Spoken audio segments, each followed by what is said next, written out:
Have made a lot of things different, including growing up. That means we have to deal with things our parents never did when it comes to child rearing. So all week long, we've been talking to parents and our experts about the tough issues the 21st century parent faces. And now we want to know what the answers are to the questions you shared. You went to Facebook and asked some of your questions. So we brought two of our experts back. We have Jason Malika, who's our social media NPR expert, and Lynn Shine, our mental health counselor. You guys are both parents. Do your kids have school today? No, they're off today. So how did you bundle up to get in? You know, I just threw the jacket on, threw a hat on, and got in the car and drove. Toughed it out? Yeah, the roads weren't too bad in Niagara County. As we got out towards Erie County, got a little more dicey, but bundled up, got out there. Well, I appreciate both of you being here, especially when it's this cold. Let's get to our first question, because this one comes from Jeanette Glenn, and she wanted to know, how old does a child have to be to babysit at night, how old during the day, and how long? So this is something that we sort of touched on, and we shared with you what the New York State Office of Family Services had to say. They told us there's no minimum age for leaving a child home alone in New York State. 3 states have laws regarding kids staying home alone. So what do you think, Lynn, is the appropriate age? Again, it really depends on your child, and I know you spoke about this the other day, but you have to be able to judge what your child's emotional capabilities are, whether they're a child who follows the rules or whether they tend to push the rules some, whether they're able to, I think safety first.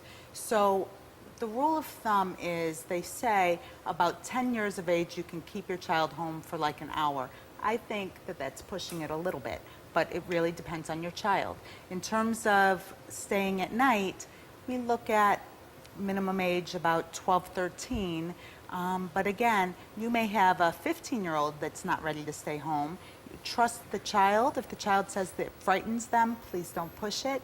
And you need to go over rule after rule after rule in terms of understanding if they know what to do if a crisis occurs. Okay, so just keeping in communication and really knowing what they're comfortable with in addition to you. But the minimum guideline you would say would be 12 to 13 for overnight? Overnight is even more. At night. At night maybe. And I think that that's still young, but yes. Okay. Yes. Let's go to our next question here. This one's for you, Jason. Tish Howard Clark says, my 5-year-old loves music. Music is a great thing, and she uses the iTouch all of the time. So she's asked for her own. I also load educational games on it for her use. We'll get to that question here in just a second. She's 6 in June, and this viewer wants to know, is 6 too young to be letting her use her iPad? You know, I think parents have to sort of set boundaries. You have to figure out whether your children are ready for an iPod or an iPad. My children, what we did was we sort of gauged it. We actually, 6 years old was the age we got them their first iPod Touch. We started out with one of the shuffles, the small ones that they used to have, and we got them used, and we loaded a bunch of songs in there to see, you know, whether they wanted their own sort of, you know, when we were young, it was Walkman. You know, we would walk around and listen to them. But now we sort of decided that, okay, it's fine for that. They like them. So they were playing with our phones a little bit. So I think 6 years old is sort of when the time is right, then you could probably start thinking about it.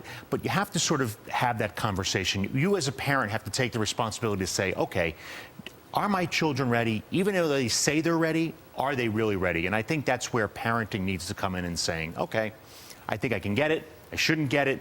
I would say, from my perspective, we were okay with it because we sort of tested the kids out a little bit.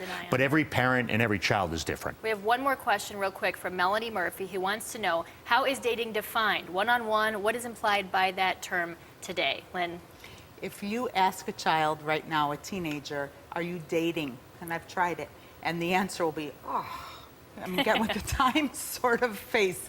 So dating isn't used very much right now. It's connecting, we're hanging, we're talking, all of those kind of things. But to me, dating is implied, at least, that it's an intimate relationship. And intimate can mean just with the sexual piece or without the sexual piece, depending on where your child is or what's going on. And most parents are cringing when they hear that. Yeah, okay. I get it. Thank you so much, Lynn and Jason. We appreciate you coming back today. If you'd like to see any of these parenting interviews that we've